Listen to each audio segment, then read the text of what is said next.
Tiredness والی feeling ہے، fatigue والی فیلنگ ہے، یہ کانسٹنٹ فٹیگ آپ کو جو ہے وہ رہتی ہے۔ یہ کہ ہم واٹر انٹیک اپنا پراپر رکھیں، اپنے نیوٹریشنل امبیلنسز کو پریونٹ کریں۔ اس میں ڈپریشن ہے، انگزائٹی ہے، اس کنڈیشن میں بھی جو ہے ڈپریشن اور انگزائٹی میں بھی آپ کو جو ہے وہ فٹیگ اور اس طرح کے معاملات آپ کے ساتھ ہوتے ہیں۔ السلام علیکم۔ ہم نے نوٹس کیا ہے کہ 92% ویوز ہمارے پاس ایسے لوگوں کی طرف سے آتے ہیں جنہوں نے ہمارے چینل کو سبسکرائب نہیں کیا، تو آج ہم مرہم کی طرف سے آپ کے پاس ریکویسٹ کرنے آئے ہیں کہ آپ ہمارے چینل کو سبسکرائب کریں تاکہ ہم اور انفارمیٹیو کنٹینٹ اور اچھے ڈاکٹرز اپنے پلیٹ فارم پر لا سکیں۔ Thank you. بسم اللہ الرحمن الرحیم۔ جی میرا نام ڈاکٹر اسامہ اظہر رشید بیگ ہے۔ میں بطور جنرل پریکٹیشنر مرہم کے ساتھ منسلک ہوں اور اپنی پرائیویٹ پریکٹس بھی کرتا ہوں۔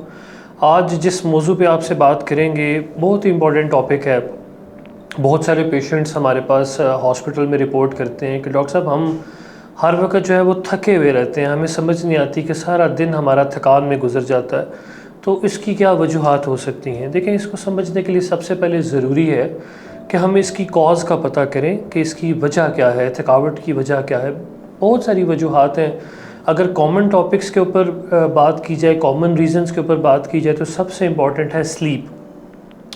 اگر آپ کی نیند 6 سے 8 گھنٹے کی پراپر نیند نہیں ہے، اگر رات کو آپ پراپرلی نہیں سوتے، تو آپ کو یہ جو ٹائرڈنس والی فیلنگ ہے، فٹیگ والی فیلنگ ہے، یہ کانسٹنٹ فٹیگ آپ کو جو ہے وہ رہتی ہے۔ اس کے علاوہ پھر نیوٹریشنل امبیلنس ہے۔ اگر آپ کا کھانا پینا ٹھیک نہیں ہے، آپ اپنی ڈائٹ جو ہے پراپرلی نہیں لیتے، میل سکپ کرتے ہیں، تو اس میں بھی چانسز ہیں کہ آپ کو جو ہے وہ ایک کانسٹنٹ فٹیگ اور اس طرح کے معاملات آپ کے ساتھ ہو سکتے ہیں۔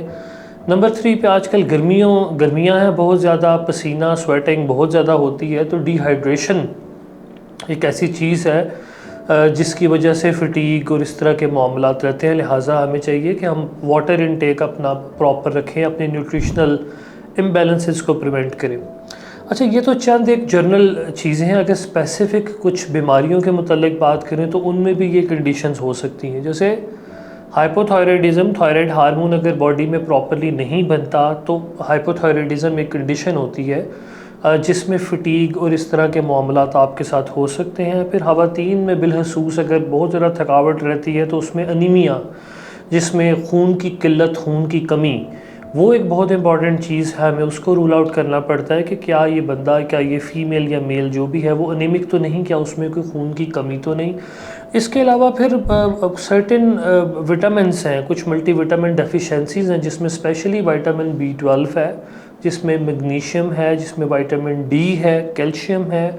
اس کی کمی کی وجہ سے بھی یہ فٹیگ اور اس طرح کے معاملات ہوتے ہیں۔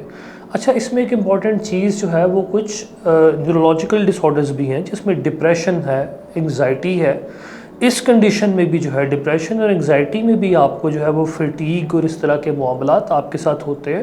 اور ایک آخر میں جو امپورٹنٹ چیز میں آپ سے ڈسکس کرنا چاہتا ہوں وہ سیڈنٹری لائف سٹائل ہے۔ اگر آپ کا لائف سٹائل ایسا ہے جس میں آپ فزیکلی ایکٹیو نہیں ہیں، آپ سارا دن بیٹھے رہتے ہیں اور آپ کا ویٹ جو ہے وہ over the period of time increase کرتا جا رہا ہے، تو وہ بھی ایک ریزن اس کی ہو سکتی ہے۔ مزید اس ٹاپک کے متعلق کوئی چیز آپ جاننا چاہیں تو مرہم پہ آپ مجھ سے رابطہ کر سکتے ہیں۔ جزاک اللہ۔